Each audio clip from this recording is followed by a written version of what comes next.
जो भी इंसान नियम बना करके आज का काम आज करता है ना दोस्तों, वह एक दिन पूरी दुनिया पर राज करता है। नमस्कार दोस्तों, मैं ज्योतिष आचार्य वासुदेव मिश्रा आपका अपने चैनल सत्य की खोज में हार्दिक अभिनंदन करता हूं। दोस्तों, आज का यह ज्योतिष का कार्यक्रम आप लोगों के लिए यानी कि तुला राशि वालों के लिए बेहद ही ज़्यादा खास कार्यक्रम साबित होगा। आज हम चर्चा करेंगे दैत्यों के गुरु शुक्राचार्य के राशि परिवर्तन प्रभाव के बारे में। जी हाँ दोस्तों, दैत्य गुरु शुक्राचार्य जी राशि परिवर्तन कर चुके हैं।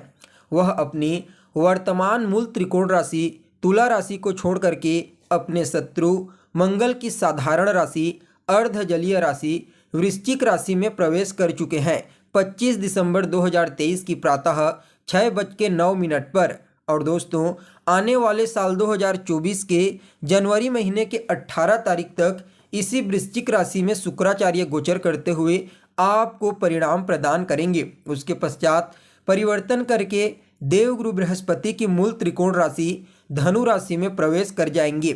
तो ऐसे में जानने का प्रयास करेंगे कि किस प्रकार से सुख सुविधा ऐश्वर्य भोग विलास और वैभव के कारक ग्रह शुक्राचार्य आने वाले 18 जनवरी तक आपको किस प्रकार से प्रभावित करेंगे, किन किन क्षेत्रों में आपको इस समय विशेष तौर पर लाभ की प्राप्ति होगी, तो वहीं किन किन बातों का आपको विशेष रूप से ध्यान रखना है। साथ ही साथ शुक्राचार्य के इस गोचर प्रभाव को और ज़्यादा बेहतर और श्रेष्ठ बनाने के लिए क्या उपाय आपको करना चाहिए, हर एक जानकारी विस्तार के साथ आपको बताएंगे। इसलिए कार्यक्रम को अंत तक देखिए। और अगर आप अपनी जन्म कुंडली पर हमसे परामर्श लेना चाहते हैं तो वीडियो के अंदर और डिस्क्रिप्शन बॉक्स में आपको नंबर मिल जाएगा, जहां से आप संपर्क करके अपनी जन्म कुंडली का विस्तार पूर्वक विश्लेषण करवा सकते हैं। तो दोस्तों, आपको यह बात तो मालूम ही होगा कि शुक्राचार्य काल पुरुष का सुख है, भौतिक सुख सुविधा भोग विलास और वैभव। शुक्र वैसे तो मूल रूप से किसी भी प्रकार से कोई कष्ट या फिर परेशानी उत्पन्न नहीं करते, इनका मूल काम परेशानी देना है ही नहीं। लेकिन जिस प्रकार का श्रेष्ठ परिणाम यह तुला राशि में देते हैं, धनु राशि में देते हैं, मीन राशि में देते हैं, उतना श्रेष्ठ परिणाम यहाँ पर वृश्चिक राशि में नहीं दे पाते।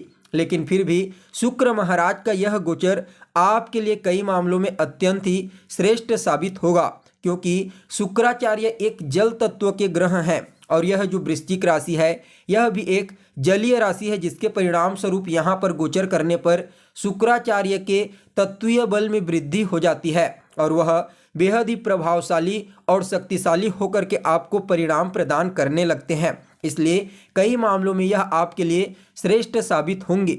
इसके साथ दोस्तों, आपको यह बात भी हमेशा याद रखना चाहिए कि गोचर आपकी कुंडली में स्थित ग्रहों की स्थितियां और वर्तमान महादशा अंतर्दशा के ऊपर निर्भर करती है।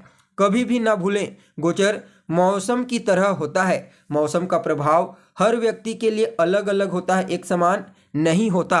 ठीक इसी प्रकार से ज्योतिष शास्त्र के मर्मज्ञ कहते हैं कि हम गोचर में जिस ग्रह की चर्चा कर रहे हैं, अगर वह ग्रह जन्म कुंडली में बेहतरीन स्थिति में हो, केंद्र में या फिर त्रिकोण में अपनी उच्च राशि खुद की मूल त्रिकोण राशि में गोचर करते हुए उस स्थान में अपने उच्च राशि या फिर मूल त्रिकोण राशि में किसी शुभ ग्रह के प्रभाव में है, तो फिर कहना ही नहीं। भले ही वह गोचर में ग्रह कितना भी खराब क्यों ना हो जाए, वह आपको कभी भी उतना नुकसान नहीं पहुंचाएगा जितना वह जन्म कुंडली में कमजोर होकर के पहुंचाता है। इसलिए इसे आप हमेशा याद रखिए।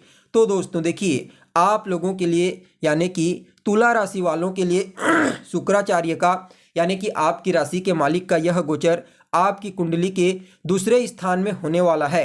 वैसे तो यह गोचर आपके लिए कई मामलों में काफ़ी बेहतरीन साबित होने वाला है, लाभ के अवसर आपको प्राप्त होंगे।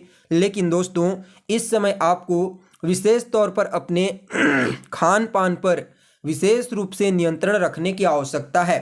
साथ ही साथ इस समय अपनी वाणी पर आप जितना ज़्यादा नियंत्रण रखें उतना ही बेहतर है। जितना ज़्यादा आप अपनी वाणी में मधुर शब्दों का चयन करेंगे उतना ही लोग आपसे प्रभावित होंगे। हालांकि यहाँ पर दूसरे स्थान पर शुक्राचार्य का गोचर करना आपकी वाणी को तो मधुर बनाएगा ही बनाएगा। साथ ही साथ देखा जाए तो इस समयावधि में आपको अपने पैतृक संपत्ति का लाभ मिलेगा। इस समय पैतृक संपत्ति को लेकर के अगर कोई वाद विवाद या फिर परेशानी की स्थिति बनी हुई थी तो उससे आपको काफ़ी हद तक राहत मिलेगी।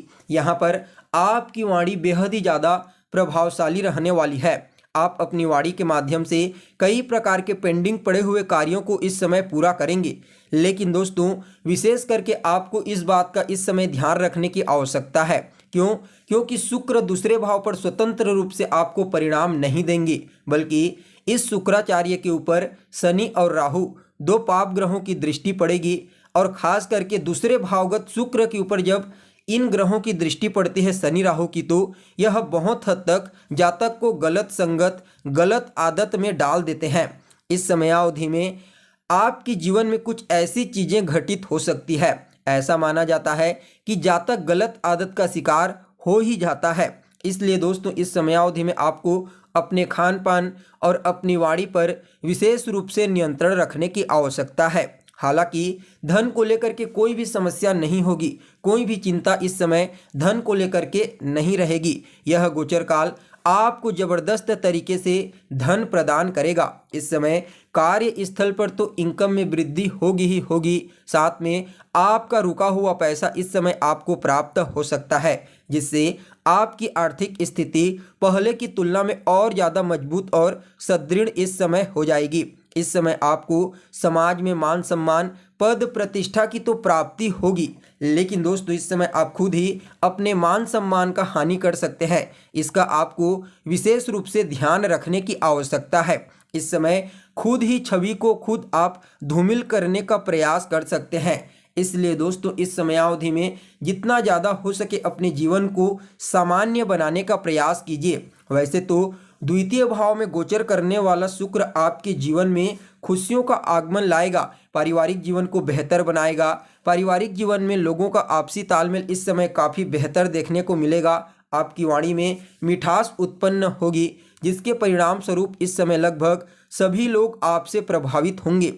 लेकिन दोस्तों यहाँ पर शनि और राहु की दृष्टि शुक्र के ऊपर पड़ेगी, जिसकी वजह से इस समय जितना ज़्यादा हो सके गलत का तो आपको न तो साथ देना है, न ही कोई गलत कार्य में आपको संलिप्त होना है। गलत के बारे में सोचना ही नहीं है। कहीं ना कहीं इस समय आपको अपने चारित्रिक स्थिति को भी काफ़ी बेहतरीन तरीके से स्थिर करने की आवश्यकता है, क्योंकि इस समय कहीं ना कहीं चारित्रिक रूप से यह आपको भ्रष्ट करने का प्रयास कर सकते हैं। वैसे तो इस समयावधि में आपके जीवन में खुशियों का आगमन होगा, धन का आगमन होगा, सफलता का आगमन होगा।